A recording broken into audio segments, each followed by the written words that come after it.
மகா சக்திகளாக திகழும் அனைத்து மகளிருக்கும் அன்பான மகளிர் தின நல்வாழ்த்துக்களை தெரிவிப்பது மகிழ்ச்சி அடைகிறேன். இன்றைய நாளிலே சாதாரணமாக பெண் விடுதலை, பெண் சுதந்திரம் அண்ட் உமன் எம்பவர்மெண்ட் பற்றிய கருத்துக்கள் கலந்தாலோசிக்கப்படுகிறது. ஆனால் உண்மையான பெண் சுதந்திரம் என்றால் என்ன என்பதை நோக்கும் போது வீட்டை விட்டு வெளியே போய் தான் தோன்றித்தனமாக இஷ்டத்தை செய்யறதுதான் பெண் சுதந்திரமா? அல்ல.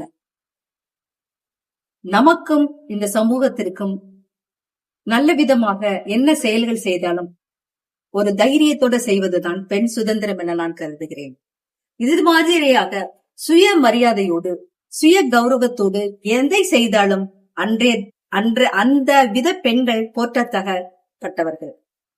இந்த சாதனைகள் புரிந்த பெண்களுக்கு பின்னால் எத்தனையோ வேதனைகள், சோதனைகள், இதையெல்லாம் கடந்து வந்துதான் இருக்கிறார்கள் என்று நான் நினைக்கிறேன். ஒரு அறிஞர் சொல்லுகிறார், strong woman are not simply born, they are made by storms they walk through. அது உண்மைதான். அவர்களுக்கு பின்னால், அந்த சாதனைகளுக்கு பின்னால் எத்தனையோ புயல்கள் வீசிக்கொண்டு அதை கடந்துதான் வந்திருக்கிறார்கள். நாம இந்த மகளிர் தினத்துல நார்மலா நம்ம என்ன பேசுவோம்னா, பெரிய பெரிய செலிபிரிட்டிய அவங்க செய்த சாதனைகளை பற்றி தான் பேசுவோம். ஆனால் கடைமட்டத்தில் இன்றைய எத்தனையோ பெண்கள் எத்தனையோ சாதனைகள் புரிந்து கொண்டிருக்கிறார்கள். எதற்காக என்றால் சுய மரியாதையாக, சுய கௌரவத்தை எப்படி காப்பாற்றிக் கொள்ள வேண்டும். ஏன்னா அவங்க எதையும் சாதிக்க முடியும் என்ற தில்லான மனசு அவங்கள்ட்ட இருக்கிறதுனால அவங்க பண்ணிட்டு இருக்காங்க. இந்த நேரத்துல நான் ஒருத்தவங்களை கோட் பண்ண விரும்புறேன். கண்ணம்மாள், இவங்க ஒரு கிராமத்து பெண்மணி, 80 வயது முதியவர். அவர் என்ன, தன்னுடைய என் காலில் நான் தான் நிப்பேன் அப்படிங்கிற அந்த ஒரு தெம்போட ஒரு இட்லி கடை வச்சிருக்காங்க 10 ரூபாய்க்கு. அவங்க இந்த உலகத்துல எதையும் சாதிக்கணுங்கிறதுல கல்வி அவங்களுக்கு ஈடுபடல, அவங்களோட வயது ஒரு பொருட்டாக பண்ணல. ஆனா ஒரு சேவை, மக்களுக்கு சேவை பண்ணணும் அப்படிங்கிற அந்த எண்ணத்துல அவங்க செயல்படுறாங்க.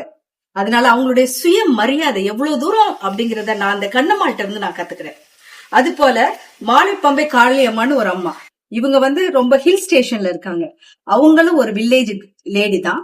அவங்க என்ன பண்றாங்கன்னா, சில நாட்டு மருத்துவத்துல நல்ல வெல்வர்ஸ்ட், அவங்க இலவசமாக அவங்களால இயன்ற உதவிகளை மக்களுக்கு மருத்துவ உதவி செஞ்சுக்கிட்டு இருக்காங்க. இவங்களுக்கு நான் சல்யூட் பண்ண நான் விரும்புறேன். இது மாதிரி இன்னும் எத்தனையோ பேரு. அதனால நான் என்ன இந்த நாள்ல சொல்லிக்கிறது என்னன்னாக்கும், இந்த மகளிர் தினத்துல நம்மளால என்ன முடியுமோ அது மத்தவங்களுக்கு நல்லது செய்யணும். அது இன்னொன்னு ரௌத்திரம் பழகு. அது பாரதியார் சொல்லியிருக்காரு. என்ன சொல்லியிருக்காருன்னா, எந்த இடத்துல நீதி நேர்மை மறுக்கப்படுதோ மறிக்கப்படுதோ அதற்காக நாம துணிஞ்சு போராடணும். அங்கதான் உண்மையான உமன் எம்பவர்மெண்ட் இருக்குது அப்படின்னு இந்த தருவாயில நான் சொல்லிப்பதில் மிக மகிழ்ச்சி அடைகிறேன். அனைவருக்கும் மீண்டும் மகளிர் தின நல்வாழ்த்துக்களை தெரிவித்துக் கொள்கிறேன். நன்றி, வணக்கம்.